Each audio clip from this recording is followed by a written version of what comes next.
In the mid-50s, Leon Festinger and his colleague Merrill Carl-Smith conducted a classic experiment in which students were engaged in very boring tasks. The students were then given a request by one of Festinger's staff. Okay, that's fine.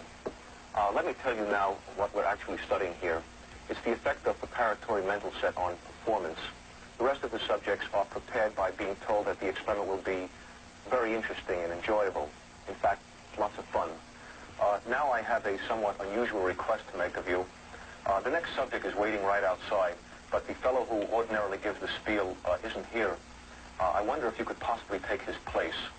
As a matter of fact, we figure we'll be needing someone in the future, so I'd like to offer you a $20 retainer and have you remain on call for us. Would that be all right? $20? That'd be fine. Half the students were randomly assigned to the group that received $20 for lying that the experiment was fun. The other half were given only $1 for lying.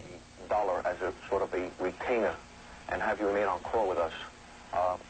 Would that be all right with you? Yes, that'll be all right. The cognitive dissonance came from the knowledge that the experiment was in fact boring and $1 was insufficient reward for lying.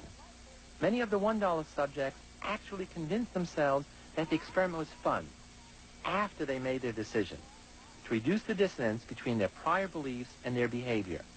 They came to believe a big lie for a small incentive. To a girlfriend of mine who participated in an experiment last week, and she said it was very tedious. Oh, I don't think that was the same experiment because this one wasn't boring at all. I didn't think so. The $20 subjects, on the other hand, felt no dissonance because they felt comfortable in lying just for the money. He said it was pretty miserable and that I should do everything I could to get out of it. Well, I think maybe your friend was wrong. Perhaps it's a different experiment because this was a lot of fun. It appeared to me as if it were a puzzle. We, had to turn these knobs, and I tried to figure out what we were doing it for, but I really couldn't figure it out. Perhaps you'll have better luck. Other theories might predict that the man who is paid most would have the highest motivation for enthusing over the dull task and would be most sold on it himself. Cognitive dissonance theory leads to an exactly opposite prediction. The man who is paid $20 knows that the task is dull, but he also knows that he had sufficient justification for saying that it wasn't.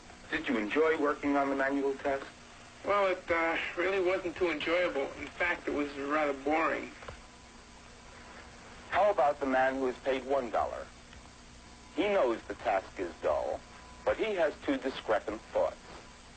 He also knows that he did not have sufficient justification for saying that it wasn't.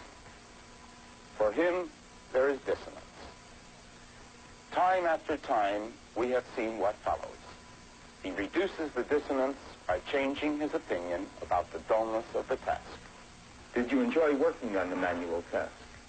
Yes, I enjoyed it. Would you like to participate in such an experiment again? Yes, I think I would like to. Anytime there is insufficient reward, there will be dissonance.